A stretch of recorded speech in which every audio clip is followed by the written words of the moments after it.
A Igreja Presbiteriana do Brasil é fruto do trabalho da fé reformada. Ela é uma filha, ou seja, foi plantada inicialmente pela Igreja Presbiteriana norte-americana. Essa trilha, repleta de evangelismo e corações abnegados que deixaram o conforto de seus países de origem, tem o seu começo na Escócia. E como é o nosso foco aqui, possui uma influência muito grande tanto do presbiterianismo escocês quanto, naturalmente, do puritanismo inglês.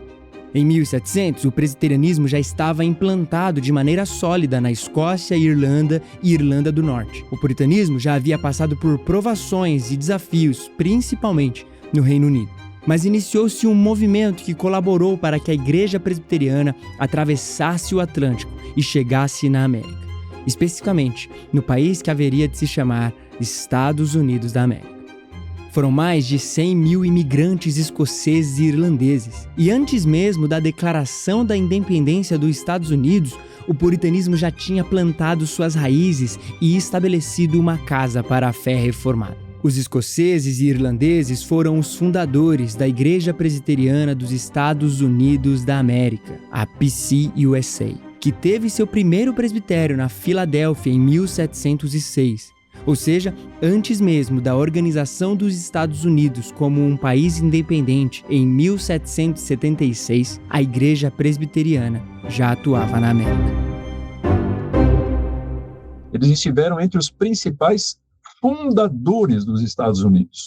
Este é Alderi Matos, ministro presbiteriano desde 1975 e historiador oficial da nossa denominação.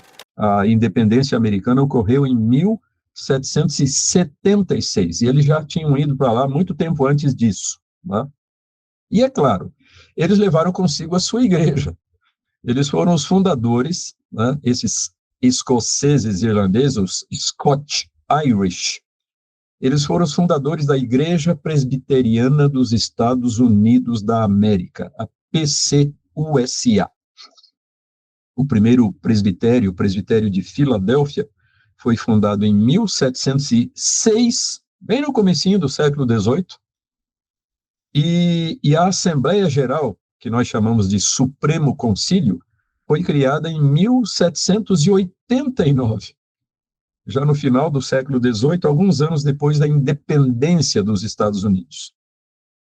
E no século seguinte, então no século XIX, os presbiterianos norte-americanos se envolveram com aquele extraordinário movimento missionário mundial, ao lado de outras denominações. Não foram só eles, né? Foram todas as denominações americanas que se envolveram com esse trabalho. Eles criaram a sua Junta de Missões Estrangeiras em 1837, na cidade de Nova York, a famosa Junta de Nova York. E foi essa junta que, alguns anos depois, enviou para o Brasil o primeiro missionário, o reverendo Simonton, né, que chegou ao Rio de Janeiro em 12 de agosto de 1859. Alguns anos depois, surgiu também a Igreja Presbiteriana do Sul. Essa igreja original era do Norte, daí separou-se o grupo do Sul, a Igreja do Sul dos Estados Unidos, chamada PCUS, que 10 anos depois de Simonton, também começou a mandar missionários para o Brasil, reverendo Eduardo Lane e George Morton. Mas o fato é esse: tanto os missionários do Norte como os missionários do Sul dos Estados Unidos que vieram para o Brasil, eles trouxeram o presbiterianismo, eles trouxeram a Igreja Presbiteriana, eles trouxeram o seu livro de ordem, a sua Constituição, e eles trouxeram a Confissão de Fé de Westminster. Então, nós herdamos também da Igreja Norte-Americana também a Confissão de Fé. Com o trabalho missionário de Ashbel Green Simonton, Edward Lane, George Morton, Alexander Latimer Blackford, George e Mary Ann Chamberlain e tantos outros que vieram para o Brasil, ocorreu-se então a plantação e formação da Igreja Presbiteriana do Brasil. Tal trabalho que se iniciou em 1859 e, pertencendo à família de igrejas reformadas ao redor do mundo, preserva, espalha e vivencia o exemplo e legado deixado pelos puritanos do século XVII. seja no procedimento, no entendimento e reverência à palavra de Deus, bem como o fervor para a pregação do Evangelho e considerar a vida toda para a glória de Deus. Nós que estamos entre as denominações presbiterianas do nosso país, recebemos naturalmente também a Confissão de Fé de Westminster como um dos documentos chamados símbolos de fé. Subscrevemos tais símbolos de fé como guias e balizas teológicas, para tanto a manutenção da unidade do pensamento e procedimento diante da palavra de Deus, quanto da educação teológica dos pastores e membros da igreja. A Confissão de Fé de Westminster, o Catecismo Maior e o Breve Catecismo se firmaram como os símbolos de fé da Igreja Presbiteriana do Brasil. Inclusive, como no próprio Estatuto da IPB se encontra registrado, a Igreja Presbiteriana do Brasil é uma federação de igrejas locais que adota como única regra de fé e prática as Escrituras Sagradas do Velho e Novo Testamento e como sistema expositivo de doutrina e prática a sua Confissão de Fé e os Catecismo Maior e Breve. Rege-se pela presente Constituição, é pessoa jurídica de acordo com as leis do Brasil, sempre representada civilmente pela sua comissão executiva e exerce o seu governo por meio de concílios e indivíduos regularmente instalados. Um símbolo de fé, portanto, ele é visto como um sistema expositivo de doutrina e prática, ou como já dito por outros aqui, uma baliza teológica. Um ponto em que se pode retornar e entender a confessionalidade diante da palavra de Deus como prova viva da doutrina, unificando a vivência e o ensino do Evangelho em sua completude. A Igreja Presbiteriana do Brasil, ela, dessa forma, se preocupa não só com a publicação desses materiais, mas com a divulgação no sentido amplo, seja indireta ou diretamente ligada com a vida da igreja local. Bem, você sabe, a Igreja Presbiteriana do Brasil é uma denominação confessional. Este é Cláudio Marra. É o atual editor da editora Cultura Cristã, pastor presbiteriano e professor de homilética no Seminário Presbiteriano José Manuel da Conceição. Claro, adotamos as confissões de fé, o que significa que nós expomos, explicamos, publicamos, mostramos, comunicamos a quem quer que seja, quem quer saber, quem estiver interessado, como é que nós entendemos as Escrituras. Como é que a gente explica isso? Olha, leia a confissão e você encontra aí a apresentação do nosso modo de ler e entender as Escrituras. No fim, os símbolos de fé não são uma forma de cercear o dogma, mas um caminho para o discipulado cristão debaixo da confissão de fé de determinada igreja. No nosso caso, são uma forma de preservar a tradição presbiteriana que herdamos dos Estados Unidos, dos puritanos da Escócia, Irlanda e Inglaterra, dos reformadores e de toda a história da igreja, remontando toda a tradição cristã. É colocarmos um ponto no tempo cronológico e sabermos que não somos igreja sozinhos, que não começamos agora e não terminaremos de repente. É participar ao mesmo tempo da igreja de hoje, mas estarmos unidos com a igreja através dos séculos. Para nós brasileiros, ela também preserva uma identidade confessional clara.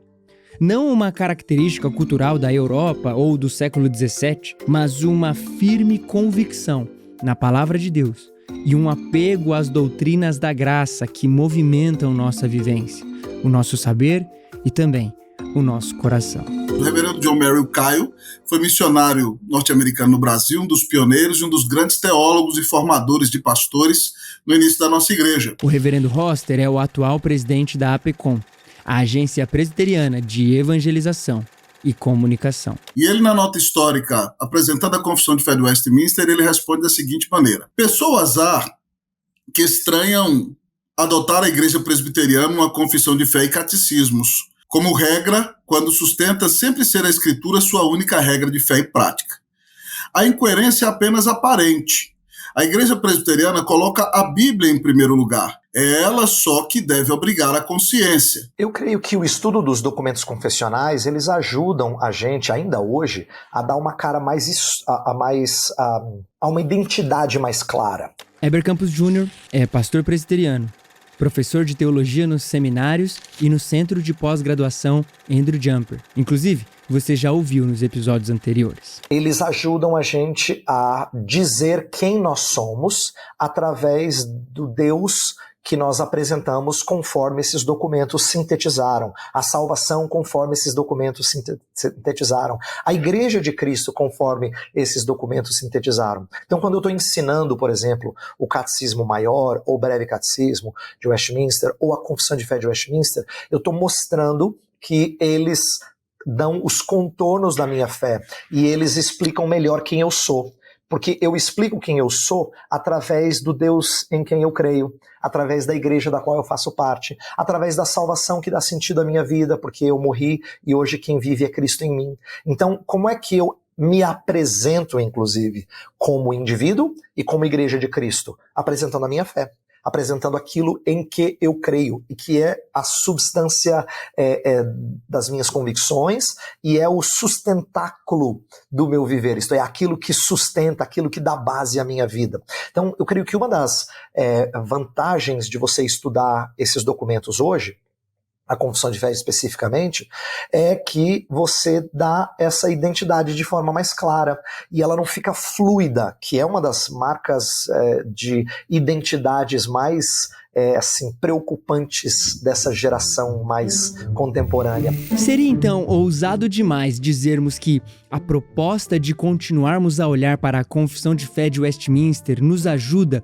a conservar a nossa noção bíblica de Deus? Ou então dizer que tal documento pode aquecer o nosso coração a realizar e incentivar com fervor missões pelo mundo, proclamando o evangelho indiscriminadamente? Ou ainda mais, tal confissão de fé pode nos fazer mais apaixonados pela Escritura Sagrada, pela convocação de Deus para adorá-lo publicamente, fazendo com que os nossos cultos sejam mais repletos da palavra de Deus, centrados em Cristo Jesus e fervorosos na comunhão e no partir do pão? Haja vista que há setores do evangelicalismo brasileiro doutrinariamente superficiais e que conservam uma noção de Deus nem sempre acorde com o que ele diz de si mesmo na Escritura. Isso também a gente percebe em muitos lugares da América Latina. Marconi é reverendo presbiteriano e você já ouviu nos episódios anteriores também. Atualmente é professor colaborador no Centro de Pós-Graduação Andrew Jumper e professor no Seminário Presbiteriano de Brasília. Sua especialidade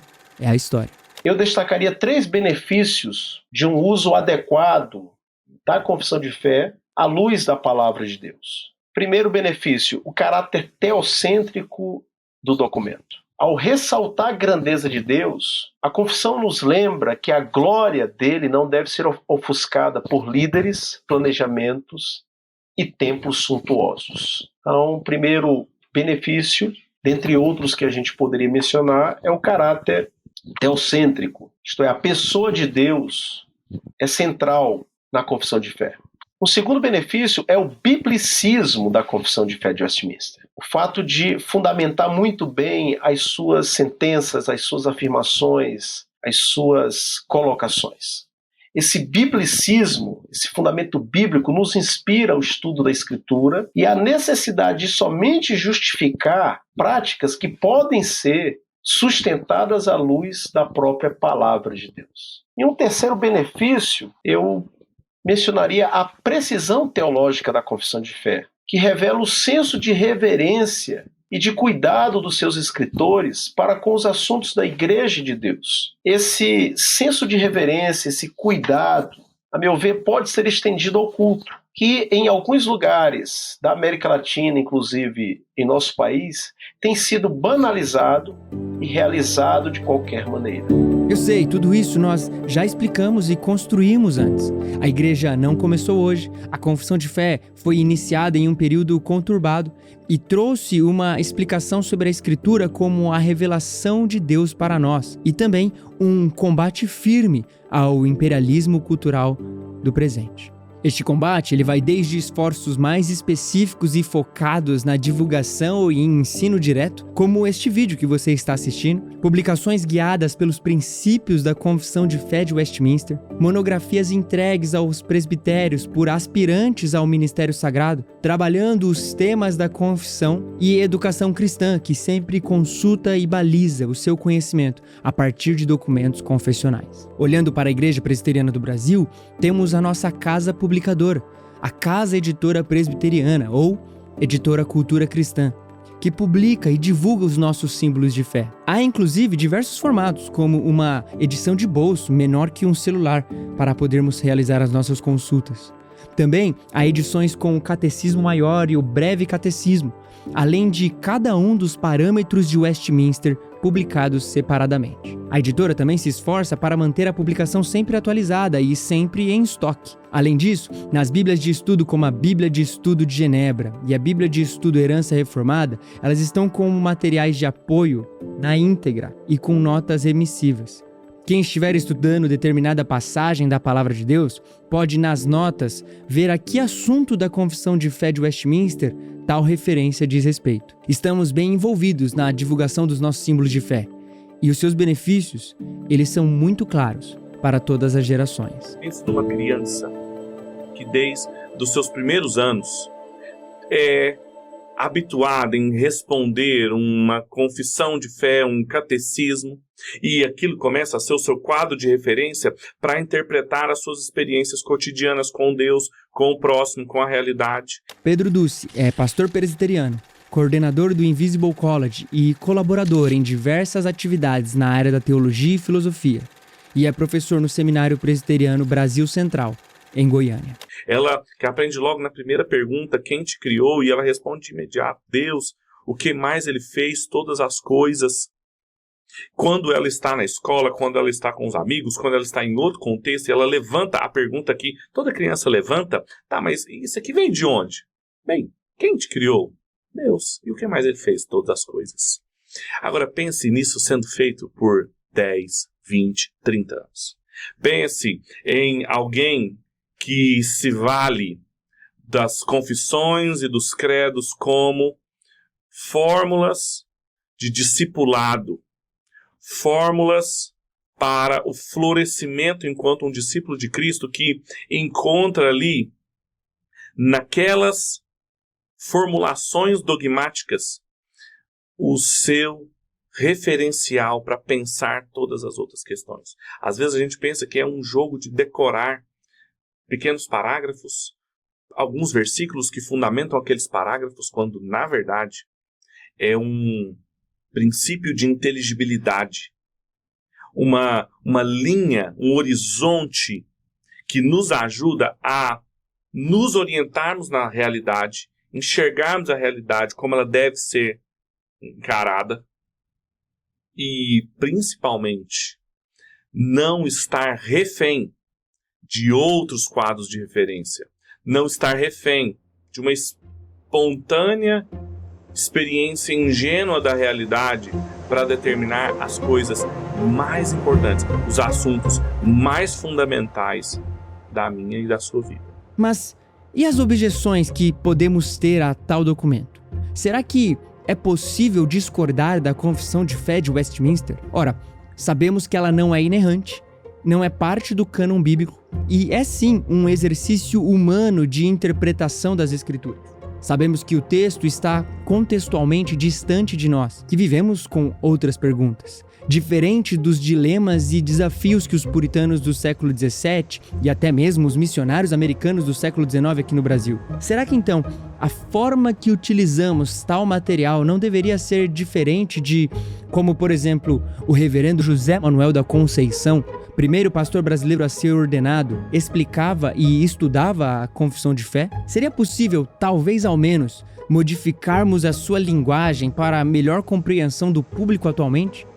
E caso seja, como atualizar um documento tão importante? Eu sei que agora os seus cabelos talvez estejam em pé, mas tais perguntas são apropriadas e necessárias, e também foram antecipadas pela própria confissão de fé, por incrível que isso pareça. No capítulo 31, que discursa sobre os sínodos e concílios eclesiásticos visando o melhor governo e maior edificação da igreja, uma grande afirmação fez-se e ainda se faz necessária.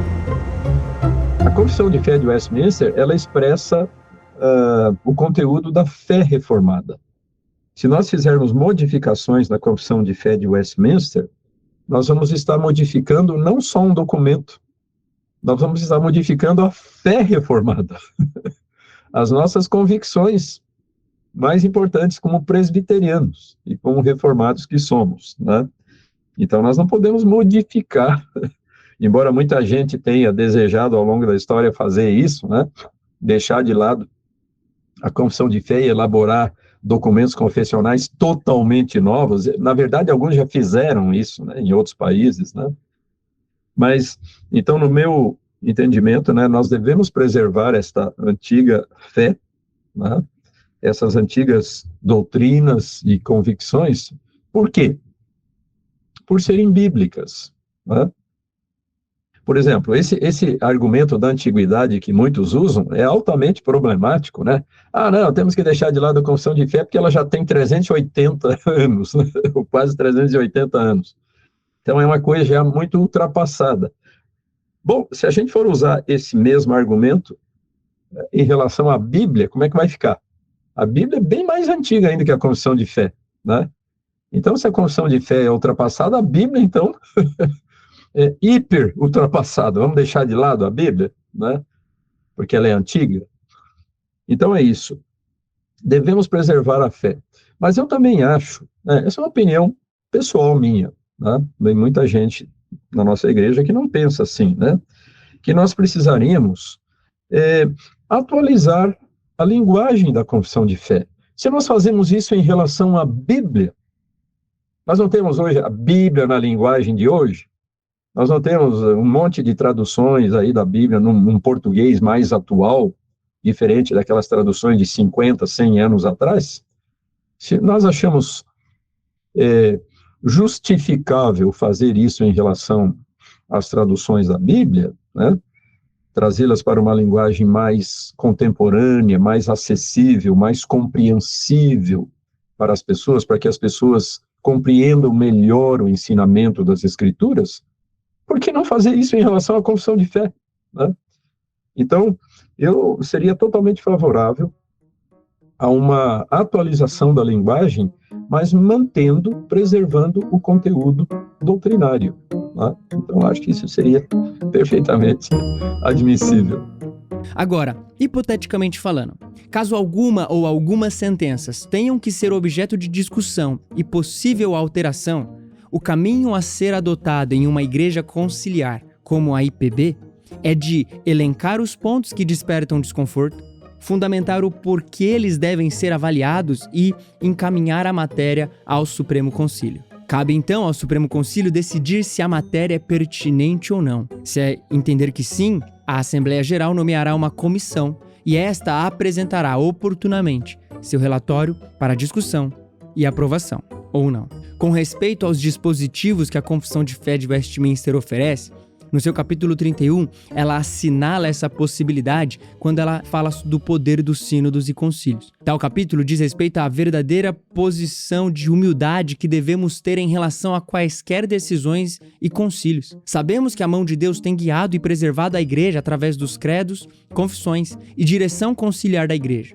No entanto, devemos admitir também, de acordo com a própria Escritura, que tais concílios não possuem um peso infalível e inerrante. Não possuímos duas regras de fé e prática, apenas uma. E é por isso que a redação da própria Confissão de Fé de Westminster admite a possibilidade de sua própria falibilidade, se em algum caso estiver contrária à palavra de Deus. Em suas palavras, todos os sínodos e concílios, desde os tempos dos apóstolos, quer gerais, quer particulares, podem errar, e muitos têm errado. Eles, portanto, não devem constituir regra de fé e prática, mas podem ser usados como auxílio em uma e outra coisa. É também princípio fundamental da Igreja Presbiteriana que toda autoridade eclesiástica é ministerial e declarativa. que todas as decisões dos concílios devem harmonizar-se com a revelação divina. A consciência não se deve sujeitar a essas decisões se forem contrárias à palavra de Deus. Ainda outro princípio da mesma igreja é que os concílios, sendo de homens falíveis, podem errar e muitas vezes têm errado. Suas decisões, portanto, não podem ser recebidas como regra absoluta e primária de fé e prática. Servem somente para ajudar na crença ou conduta que se deve adotar. O supremo juiz de todas as controvérsias em matéria religiosa, como diz o capítulo 1 da Confissão de Fé, é o Espírito Santo falando na e pelas Escrituras. Portanto, pois, devem-se julgar toda e qualquer decisões de concílios e toda e qualquer doutrina ensinada por homens pelo crivo da palavra de Deus. Admitir-se a falibilidade de concílios não é depreciar a autoridade da confissão de fé e dos catecismos, para aqueles que de livre vontade os aceitem. Admitindo tal, a Igreja somente declara que depende do autor da Escritura e recebe a direção do seu Espírito Santo na interpretação da palavra e nas formas de aplicar suas doutrinas. A confissão de fé, ela é um documento tão complexo, tão rico, tão duradouro, que ela não precisa ser atualizada. Ela não é infalível, ela não é inerrante, ela não é inspirada como a Escritura Sagrada. Mas o fato dela beber na Escritura Sagrada, nessa fonte santa, e nos dar essa orientação na caminhada do estudo da palavra, no conhecimento doutrinário dela. Este é Leonardo Sayun, um dos pastores que integra a Junta de Educação Teológica da Igreja Presbiteriana do Brasil. É atualmente pastor presbiteriano em Brasília e exerce o cargo de presidente na JET.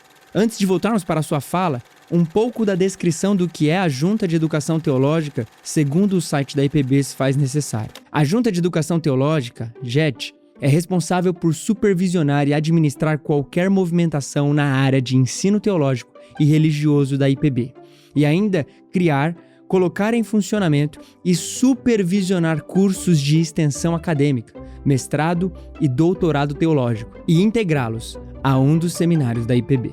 Nas palavras do próprio Sayun, descrevendo a importância dessa junta de educação, ele diz: a IPB é uma igreja abençoada por Deus em vários aspectos, mas ao longo da sua história percebemos o amor pela boa doutrina, zelo no preparo dos seus ministros e o compromisso das igrejas locais com a unidade nacional da igreja. O reverendo Ashbel Green Simonton já se preocupava em formar bons pregadores, e este legado continua vivo em nossa igreja, que investe em seus seminários com professores, funcionários e alunos dedicados. Nossa IPB é reconhecida pela boa formação teológica de seus pastores, fruto de nossas instituições de ensino teológico. Que nossas igrejas continuem enviando novos alunos para nossos seminários e que possamos continuar colhendo os frutos dessa missão. A importância da doutrina e de uma seriedade no tratamento dos documentos é visível aqui. Continuamos sempre a nos importar sim com o nosso contexto, mas jamais desconectados de nossas raízes e tradições. A Confissão de Fé de Westminster é um documento provado e testado pelo tempo. Ela já vence essa necessidade de atualização, porque ela vai ser sempre atual, porque você vai sempre encontrar ali os princípios mais elementares da Escritura Sagrada, que é aquilo que jamais vai necessitar de atualização.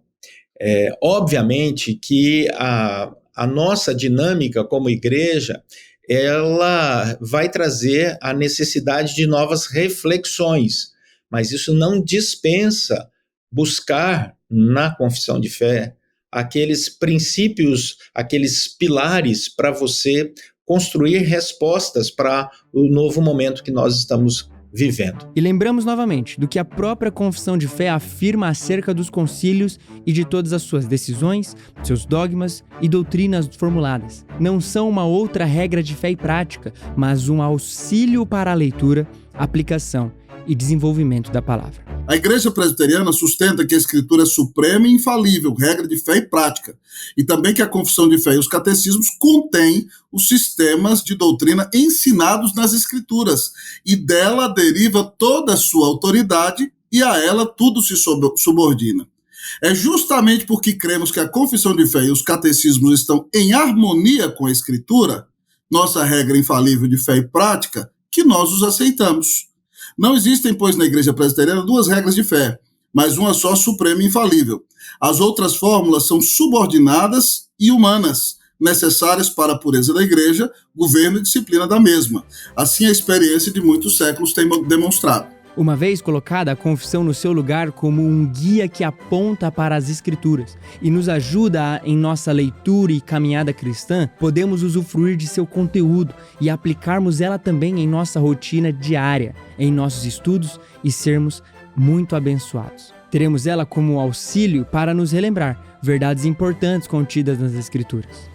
Eu dou aula em seminários da Igreja Presbiteriana do Brasil, e em algumas das aulas eu gasto algum tempo com artigos de capítulos da Confissão de Fé para mostrar para os alunos a sabedoria de certas expressões. Então, presta atenção nisso aqui, ó. Olha como é que eles dizem. Olha que abordagem pastoral.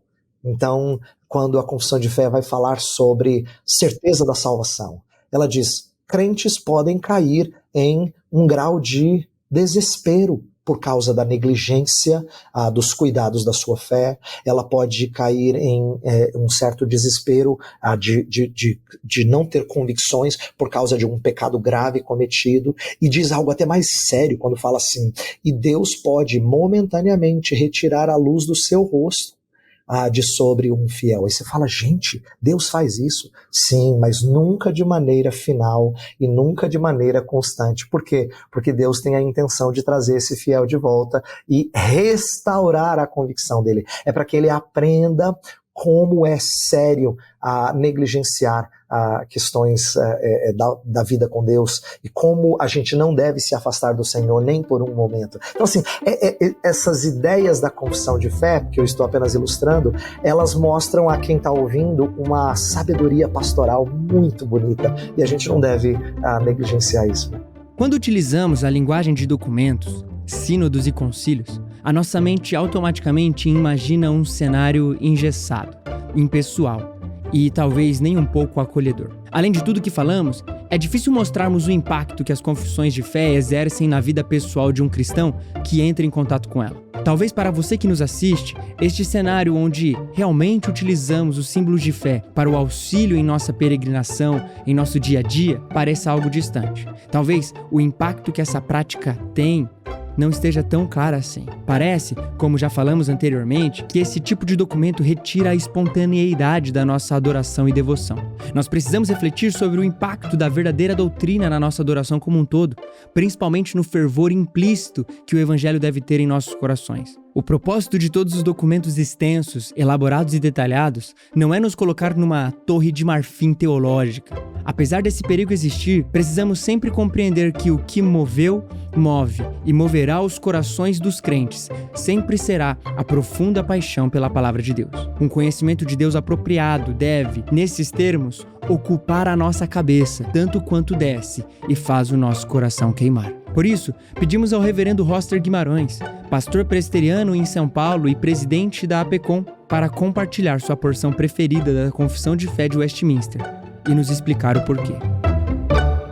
Rapaz, que pergunta brutal essa, né? Um dia desse eu estava lendo a Confissão de Fé com a minha esposa, e nós estávamos lendo juntos e eu fui compartilhando muitas doutrinas preciosas com ela nesse livro tão maravilhoso que é a Confissão de Fé de Westminster. E ela fala sobre tantas bênçãos, mas eu vou ler para você. O capítulo dos decretos de Deus é maravilhoso, né? Que ele fala, como eu disse para você, sobre a nossa salvação. Eu amo esse capítulo, né? Ele está lá no início e ele fala assim: desde toda a eternidade, pelo muito sábio e santo conselho de sua própria vontade, Deus ordenou livre e inalteravelmente tudo o que acontece, porém de modo que nem Deus é o autor do pecado, nem é violada a vontade da criatura, nem é tirada a liberdade ou a contingência das causas secundárias antes estabelecidas. Mesmo Deus sabendo tudo quanto pode ou há de acontecer em todas as circunstâncias imagináveis, ele não decreta coisa alguma por havê-lo prevista como futura, ou como coisa que havia de acontecer em tais condições. 3. Pelo decreto e pela manifestação da sua glória, alguns anjos e homens são predestinados para a vida eterna, outros pré-ordenados para a morte eterna. E aí ela vai dizer que Deus fez no seu eterno decreto imutável, né? No capítulo 6 ela diz assim, parágrafo 6, como Deus destinou os eleitos para a glória, Assim também, pelo muito livre eterno propósito sua, preordenou também os meios conducentes para esse fim. Então ele diz, Deus nos predestinou e predestinou tudo aquilo que vai nos trazer a salvação, né? E ele vai falar aqui, os que, portanto, são eleitos, achando-se caídos em Adão, são remidos por Cristo. São eficazmente chamados para a fé em Cristo, pelo seu Espírito que opera no tempo devido. Eu acho que esse parágrafo resume quase toda a confissão. E por isso eles são justificados, um capítulo da confissão, adotados, outro capítulo, santificados e guardados pelo seu poder por meio da fé salvadora.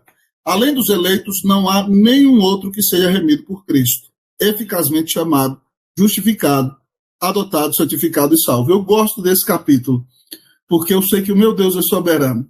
E a salvação que ele me deu, eu nunca vou poder perdê-la. Ela jamais vai mudar. Hein? Eu sou de Jesus e ninguém me arrebata da mão dele. Pela sua graça eu faço parte do povo de Deus. É o Deus soberano que garante a minha salvação. Que por causa do seu amor soberano, ele me abençoa nesse mundo e vai me dar a bênção de estar com ele na eternidade.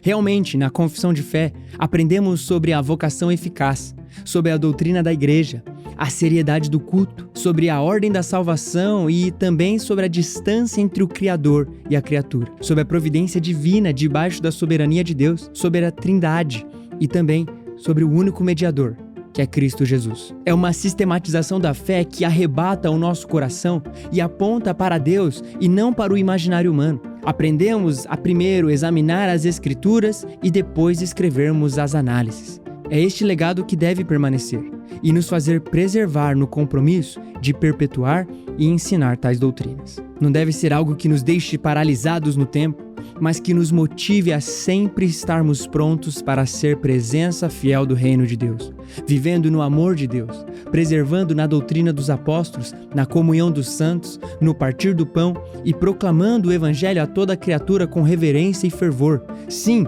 isso deve queimar em nosso coração, pois é a própria palavra que nos revela tais coisas. Não são doutrinas retiradas de outra fonte, senão da própria revelação de Deus. No fim, a confissão de fé pode nos ensinar muitas coisas mais. E poderíamos ainda discorrer sobre cada um dos aspectos, capítulos, doutrinas e provas bíblicas que foram elaboradas pelos puritanos de Westminster.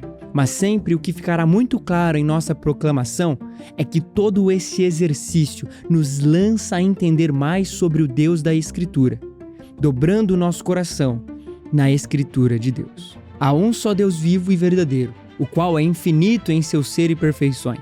Ele é um Espírito puríssimo, invisível, sem corpo, membros ou paixões. Ele é imutável, imenso, eterno, incompreensível, onipotente, onisciente, santíssimo, completamente livre e absoluto, fazendo tudo para a sua própria glória e segundo o conselho da sua própria vontade, que é reta e imutável. É cheio de amor, é gracioso, misericordioso, longânimo, muito bondoso e verdadeiro remunerador dos que o buscam, e contudo, justíssimo e terrível em seus juízos, pois odeia todo o pecado, de modo algum terá por inocente o culpado. Deus tem em si mesmo e de si mesmo toda a vida, glória, bondade e bem-aventurança. Ele é todo suficiente em si e para si, pois não precisa das criaturas que trouxe à existência. Não deriva delas glória alguma, mas somente manifesta a sua glória nelas, por elas, para elas e sobre elas. Ele é a única origem de todo o ser. Dele, por ele e para ele são todas as coisas, e sobre elas tem ele soberano domínio, para fazer com elas, para elas e sobre elas, tudo quanto quiser.